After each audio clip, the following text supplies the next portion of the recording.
अस्सलामुअलैकुम दोस्तों। उम्मीद है आप सब खैरियत से होंगे। ड्रामा सीरियल मासूम के चाहने वालों के लिए आज की एपिसोड बहुत ही धमाकेदार और इंटरेस्टिंग रही।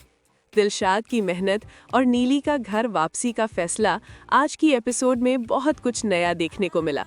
चलिए बात करते हैं एपिसोड 23 की मुकम्मल रिव्यू पर। एपिसोड के शुरुआत में हमने देखा कि दिलशाद एक कार शोरूम जाता है। वहाँ का बॉडीगार्ड उसकी हालत देखकर उसका मजाक उड़ाता है और कहता है, जब जेब में पैसे हों तभी इस शोरूम में आना। ये बात दिलशाद के दिल पर लग जाती है। वो दिन रात मेहनत करता है और पैसे जमा करने के बाद उसी शोरूम में दोबारा जाता है। वही बॉडीगार्ड उसे फिर रोकने की कोशिश करता है, लेकिन दिलशाद मुस्कुराते हुए कहता है कि वो चाहे तो पूरा शोरूम खरीद सकता है। दिलशाद वहाँ से एक चमचमाती हुई सफ़ेद चित्ता गाड़ी खरीदता है, क्योंकि उसने ये गाड़ी अपने वीर के ले ली होती है।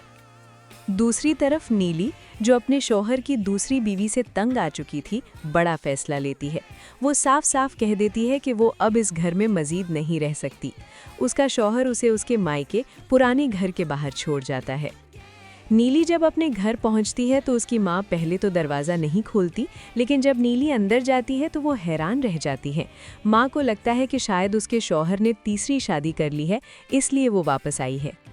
इस दौरान नीली बहुत इमोशनल होती है और कहती है कि एक बेटी की ज़िंदगी में कुदरत 2 बार माँ का रिश्ता लेकर आती है।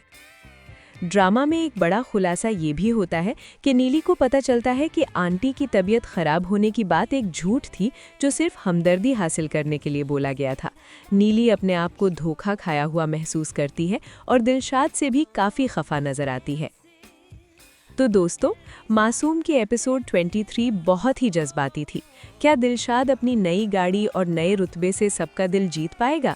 और क्या नीली अब हमेशा के लिए अपने घर वापस आ गई है? कमेंट सेक्शन में अपनी राय ज़रूर दें। अगर वीडियो पसंद आई हो तो चैनल को सब्सक्राइब करना ना भूलिएगा। अल्लाह हाफिज़।